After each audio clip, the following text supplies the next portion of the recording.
சூரிய பகவான் ஒளிமுகம் காண அங்கு கற்பக தருவின் நெற்றியில் மலரும் சூரிய பகவான் ஒளிமுகம் காண அங்கு கற்பக தருவின் நெற்றியில் மலரும்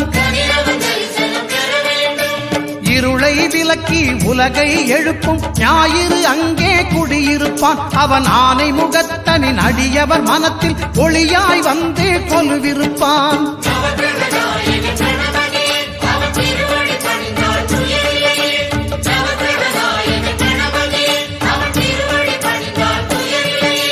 ஒன்பது கோளும் ஒன்றாய் காண